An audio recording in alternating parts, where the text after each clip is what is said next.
One of the most important elements of photography, regardless of what device you're using, is composition. It doesn't matter if you're using your smartphone or if you have a really high-end camera, composition can really take your pictures to the next level. Today we're going to talk about 8 different things that you can start doing right now to improve the composition of your smartphone photos. Of course, there are far more than 8 elements to composition when it comes to photography, but these are some of the easiest that you can pick up right now and can really elevate the pictures that you're taking. The first one we're going to talk about might be one that you've heard before, although you might not have known what it was actually called, and that is the rule of thirds. The rule of thirds is one of the foundational elements of composition when it comes to photography. Maybe you've heard of the rule of thirds, but more likely what you've heard of or what you've seen is in your camera settings is something called a grid. This grid is a part of the rule of thirds. The rule of thirds basically breaks down like this. Every image is composed of 9 different boxes. 1, 2, 3, 4, 5, 6, 7, 8, 9. You have 2 lines going vertically and 2 lines going horizontally that intersect in the middle. The idea is that it's best to have your subject located in one of these boxes or at the intersection of the boxes. For many of us, we automatically put the subject of our photos right in the middle, smack dab in the center, right where you can see it. Putting something in the center really helps to draw attention, make it the focal point of the image. And this is great in many situations, but it's also kind of boring.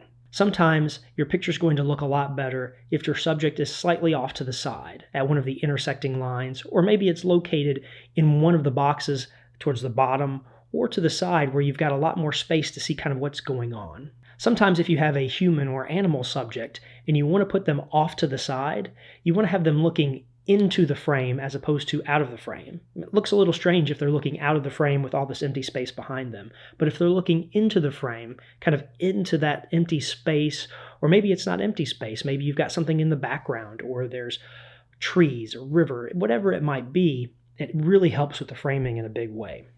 And it's super easy to use this grid. All you have to do is go into your camera settings and turn it on. Whether you're using an Android phone or you're using an iPhone, there's a setting for that. On a Pixel, you can access the setting directly in the camera app itself, under Grid Type. With the Pixel, you have the option of doing 3x3, 4x4, or Golden Ratio. Today we're not going to worry about 4x4 or the Golden Ratio, just go with 3x3. This is what gives you that traditional rule of thirds and is the easiest to start to learn. If you have an iPhone, go into your Settings app and access the camera settings. From there, you can turn on the grid. Something else this grid can be very helpful with is keeping your pictures level. It's very easy to hold up your phone and be kind of crooked, one way or another, without intending to be.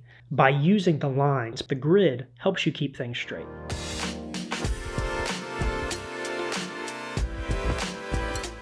The next element of composition that we're going to talk about is perspective. Perspective is simply how you're holding your phone. What's the angle? Are you squatting down? Are you reaching out? Things like that. And this is something that smartphones really do give you more versatility with than a lot of traditional cameras do because they're smaller, they're lighter, and they're easier to maneuver, so you can adjust your perspective in a lot of different ways. If you're taking a picture of something and you want it to be really good, don't be afraid to look a little silly while you're doing it. Go ahead and squat down and take a picture angled up into the air. Go ahead and reach however far you need to get it just right, because perspective can go a long way in making your pictures so much better. Play around with it if you have the time and the opportunity. Don't just settle for the straightforward shot that you get. If you're in a hurry, or there's a lot of people moving back and forth, or there's some other reason why you're unable to change your perspective for the picture, by all means, get the picture that you can. But changing the perspective, changing your angle, changing where you're at is really going to enhance the photo. Something that you always want to be mindful of when taking pictures is the background.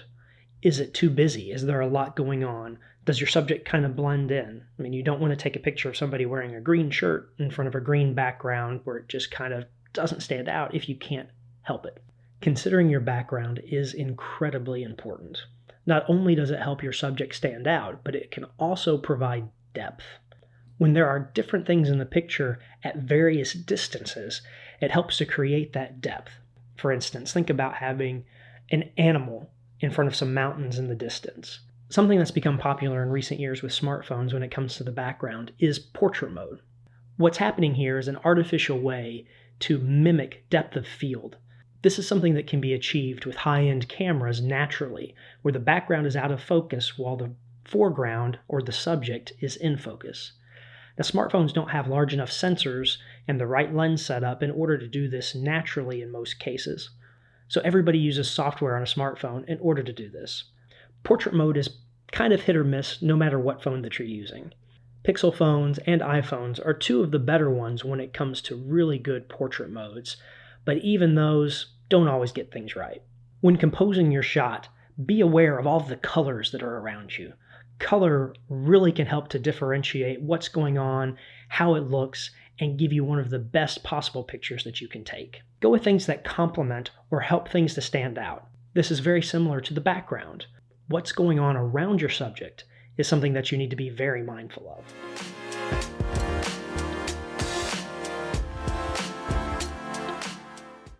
One of my favorite pieces of composition is framing.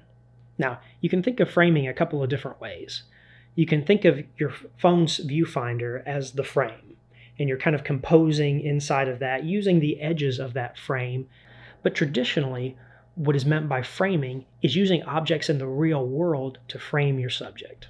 For instance, use a doorway to frame your subject. This makes things far more interesting and pleasing to the eye than simply just having your subject there. We're naturally drawn to lines, and this is something that we're going to get into in a second, and the door gives you those lines that you can frame with.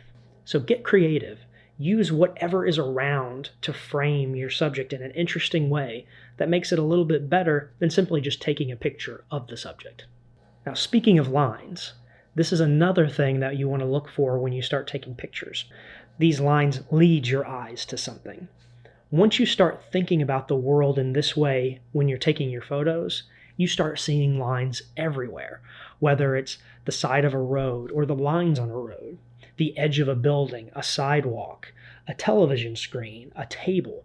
There are lines everywhere, and lining up your picture with these lines, lining up with lines, but getting everything together like that can really draw the eye's attention when people are looking at your picture and make it far more interesting and far more pleasing.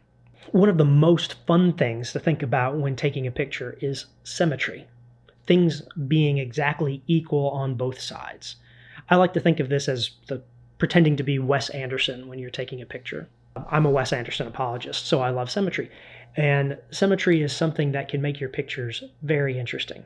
You've got a subject, and there are two trees. Maybe put that subject between the two trees at about an equal distance so that you've got a little bit of framing, you've got some lines, but you've also got symmetry.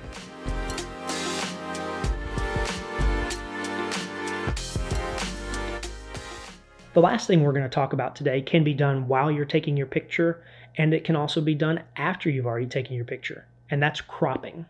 Cropping is the act of trimming in or focusing in on your picture. Way back when with Instagram, you had to crop everything to a square. So you had to be creative in how you were taking your pictures to be able to fit inside that space. So cropping is a very useful way of adjusting your pictures during or after. How do you crop during? Well, it's as simple as taking a few steps forward or taking a few steps back. You can see it's kind of cropping in, zooming in, if you will, but you're moving around, and that helps you to define where the edges of your photograph are at. After the fact, you can crop using all different types of software. Later on, we're going to talk about some of my favorite free apps for editing photos. Hint, Snapseed. Hint, Google Photos. But both of these and pretty much any photo editing software is going to allow you to crop your picture. The problem is don't overcrop. Don't crop in too far or don't crop out things that really should be there. Let's take a look at this picture of HW. This first one, it's still a good picture, but it looks a little strange because the edge of his ear is missing.